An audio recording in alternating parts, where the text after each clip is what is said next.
বাবা, মা, আমি এই ছেলেকে বিয়ে করতে পারবো না। বিয়ে করতে পারবি না? সমস্যা কোথায়? সমস্যা কোথায়? সমস্যা কোথায় সেটা তখন বুঝবে না। এই ছেলেকে এই বাড়িতে আনার আগে তার ব্যাপারে কোনো খোঁজ খবর নিছো তোমরা? খোঁজ খবর নেইনি মানে? ছেলে মসজিদের ইমাম, হাফেজ, মাওলানা, ছেলে তো ভালো।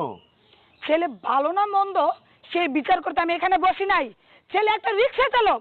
আর তুমি চিন্তা করলা কিভাবে ওর মতো একটা রিক্সা চালককে আমি বিয়ে করব? মাহফুজ, আমার মেয়ে কি বলতেছে? ছেলে নাকি রিক্সা চালায়? ওরা কি বলবে?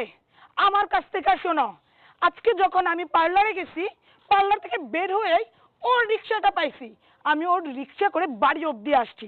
যেখানে পার্লার থেকে আমার বাড়িতে আসতে জাস্ট 10 মিনিট সময় লাগে, সেখানেও আমাকে 1 ঘন্টা